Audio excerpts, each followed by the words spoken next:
है कि आज सुप्रीम कोर्ट में गवर्नमेंट ऑफ इंडिया की तरफ से अटॉर्नी जनरल के वेणुगोपाल और solicitor general Tushar Mehta present हुए। साथ ही दिल्ली सरकार की तरफ से और फार्मर यूनियंस की तरफ से भी वकील आज सुप्रीम कोर्ट में प्रेजेंट हुए। पंजाब सरकार की तरफ से पूर्व केंद्रीय मंत्री पी चिदम्बरम आज सुप्रीम कोर्ट में प्रेजेंट हुए और तमाम बहस के बाद सुप्रीम कोर्ट ने कई मुद्दों पर केंद्र सरकार को फटकार लगाई है। सुप्रीम कोर्ट ने केंद्र सरकार से पूछा है कि जो रोड ब्लॉक्स हो रहे हैं, ये रोड ब्लॉक्स आखिर कर कौन रहा है? क्या फार्मर्स ने रोड्स को ब्लॉक किया है, या कोर्ट ने, या फिर भारत सरकार ने और पुलिस ने, फोर्सेस ने जो है रोड्स को ब्लॉक किया है? साथ ही सुप्रीम कोर्ट ने यह भी कहा है कि क्योंकि केंद्र सरकार किसी तरीके का इफेक्टिव नेगोशिएशन अब तक फार्मर यूनियंस के साथ नहीं कर पाई है, ऐसे में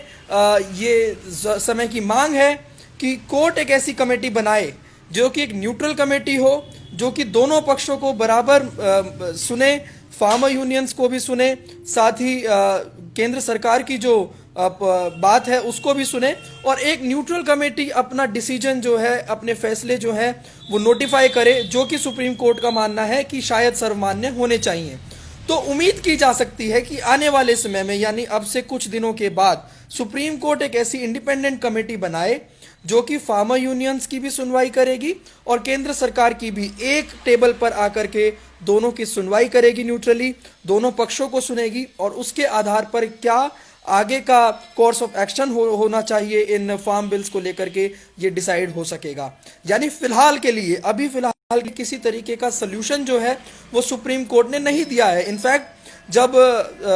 केंद्र सरकार की तरफ से प्रेजेंट हो रहे वकीलों ने ये कहा कि कोर्ट इस बात को डिसाइड करे कि क्या ये लॉज ठीक है या नहीं है, तो सुप्रीम कोर्ट ने इस मुद्दे में कहा है कि आज जो कोर्ट बैठी है वो ये डिसाइड करने के लिए नहीं बैठी है कि ये लॉज ठीक है या नहीं है, ये लॉज कॉन्स्टिट्यूशनल है या नहीं है। इनफैक्ट आज चर्चा इस बात पर होगी कि क्या जो प्रोटेस्ट चल रहे हैं दिल्ली के बॉर्डर्स पर, दिल्ली की बाउंड्रीज पर, क्या ये जायज है या नहीं है, क्या इनको कंटिन्यू रहने देना चाहिए, क्या नहीं रहने देना चाहिए। इस पर आज सुप्रीम कोर्ट में जो बहस चली है उसके बाद में सुप्रीम कोर्ट ने फार्म यूनियंस को कहा है कि आपको प्रोटेस्ट करने का पूरा अधिकार है, आपके इस अधिकार को नहीं छीना जा सकता, लेकिन right to free movement, right to freedom और राइट टू लाइफ, जो कि तमाम देशवासियों को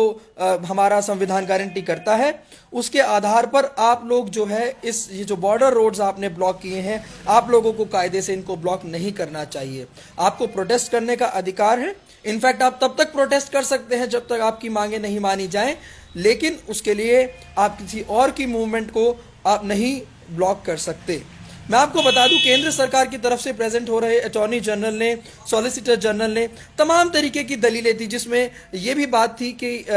दिल्ली के लोगों को खास तौर पर खासा परेशानी हो रही है इन प्रोटेस्ट की वजह से। उन्होंने प्रेजेंट किया कि क्योंकि दिल्ली के बॉर्डर्स ब्लॉक्ड हैं फार्मर यूनियंस के द्वारा, तो दिल्ली के लोगों तक एसेंशियल कमोडिटीज नहीं पहुंच पा रही हैं। उन्होंने कहा कि 2 करोड़ से ज्यादा जनता दिल्ली की है और दिल्ली की जो टोटल फूड सप्लाई है वो डिपेंडेंट है, यानी हमारा अपना प्रोडक्शन कुछ नहीं है। तो वो जो डिपेंडेंसी दूसरे राज्यों से आने वाले सामान पर है वो इंटरप्ट हो गई है क्योंकि बॉर्डर्स को ब्लॉक किया गया है,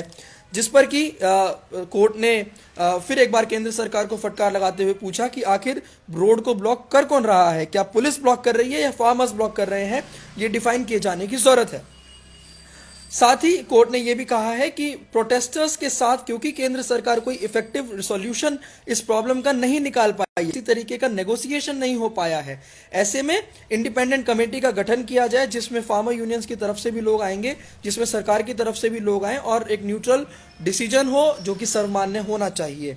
तो कोर्ट ने जो है फिलहाल कोई ऐसा नोटिफिकेशन नहीं दिया है कि भैया फार्मर्स को हटना पड़ेगा। हालांकि अपील की है कि आपको हटना चाहिए और आपको जो प्रोटेस्ट है आप शांतिपूर्ण तरीके से कहीं भी कर सकते हैं। इनफैक्ट कोर्ट ने कहा भी है कि किसी तरीके की हिंसा की खबरें अभी तक इस प्रोटेस्ट से नहीं आई हैं, लेकिन इसके फ्यूचर स्कोप पर अभी कुछ नहीं कहा जा सकता, क्योंकि जहां पर भीड़ होती है, जहां पर मॉब होता है, वहां पर किस तरीके की गतिविधि आने वाले समय में हो सकती है उस पर टिप्पणी नहीं की जा सकती, जिस पर कि पी चिदम्बरम ने ऑब्जेक्शन किया। उन्होंने कहा कि ये फार्मर्स हैं, ये प्रोटेस्टर्स हैं, ये मॉब नहीं है। हालांकि कोर्ट ने कहा कि उन्होंने उस सेंस में नहीं कहा था मॉब का मतलब है जहां पर बहुत सारे लोग बैठे हुए हैं। रामलीला मैदान में प्रोटेस्ट करने की जब चर्चा कोर्ट के सामने आज आई है तो कोर्ट ने कहा है कि कोर्ट डिसाइड नहीं कर सकता है कि कितने लोग और कितनी सामाजिक दूरी के साथ रामलीला मैदान में प्रोटेस्ट करने को अलाउ किए जा सकते हैं, ना ही ये बात केंद्र सरकार डिसाइड करेगी। कोर्ट ने कहा है कि अगर रामलीला मैदान दिया जाता है फार्मर्स को प्रोटेस्ट के लिए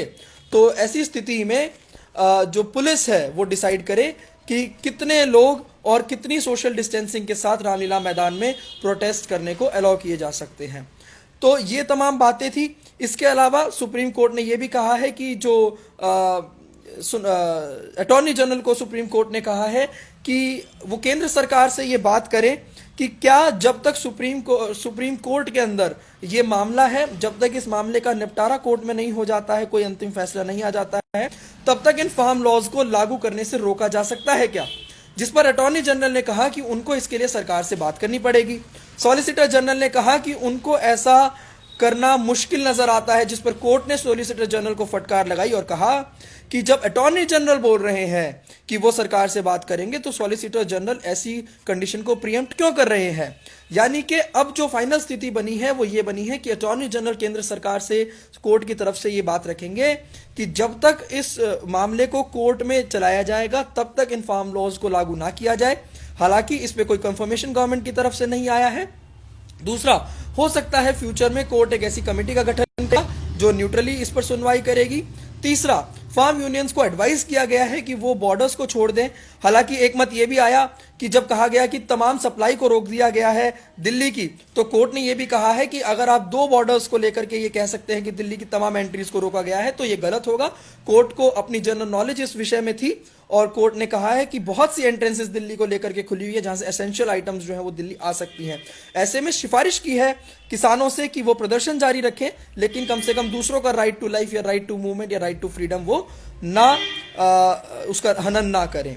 तो ये तमाम बातें हैं। इसके बाद में हुआ ये कि जो जजेस हैं वो बिना किसी भी हाँ, एक चीज़ और मैं आपको बताना भूल गया, वो ये कि जो अटॉर्नी जनरल है उनकी तरफ से ये सिफारिश की गई कि ये जो केस है इसकी सुनवाई अब विंटर ब्रेक में भी और सैटरडेज के दिन भी कंटिन्यू की जाए, यानी अनइंटरप्टेड हियरिंग इसकी होनी चाहिए, लगातार चले जब तक ये मैटर सॉल्व ना हो जाए। जिसपे सुप्रीम कोर्ट के चीफ जस्टिस ने कहा है कि उनको जो है अभी नॉर्थ ईस्ट में किसी फंक्शन को अटेंड करने के लिए जाना है, साथ ही जो उनके साथी हैं उनको भी किसी तरीके की इंगेजमेंट्स हैं। पर हाँ, ऐसा हो सकता है कि एक अलग बोर्ड वो बना दें, एक अलग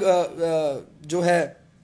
वो जजेस की बेंच बना दें जो कि इस मामले की सुनवाई को फिर आगे कंटिन्यू कर सकती है। तो अभी कहने का मतलब यह है कि कोई फाइनल सोल्यूशन, कोई फाइनल नोटिफिकेशन सुप्रीम कोर्ट ने नहीं दिया है, बट अपने एंड पे सुप्रीम कोर्ट ने ये तीन चीजें जरूर कह दी हैं कि अटॉर्नी जनरल केंद्र सरकार से कहें कि जब तक कोर्ट में सुनवाई हो तब तक ये कानून लागू ना हो, ये पूछ करके अटॉर्नी जनरल सुप्रीम कोर्ट को बताएंगे। दूसरा, फार्मर प्रोटेस्टर्स जो हैं वो बॉर्डर को छोड़े, दूसरों की जो लाइफ में वो इंटरप्शन उत्पन्न कर रहे हैं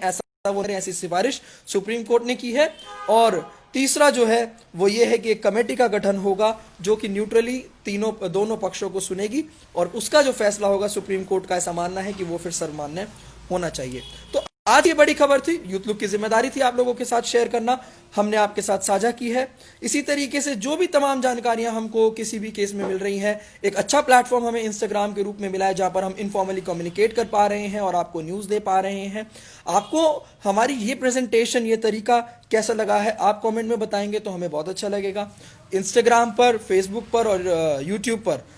यूथ लुक को फॉलो करना ना भूलें। इनफैक्ट अगर आपको हमारा काम, हमारी मेहनत पसंद आ रही है तो दूसरों को भी आप अपील कीजिए हमारी तरफ से कि वो ज्वाइन करें, बिकॉज बहुत ज़्यादा मेहनत लगती है किसी तरीके की इन्फॉर्मेशन लेकर के आना और उसको फैक्ट चेक करके आप लोगों तक प्रेजेंट करना।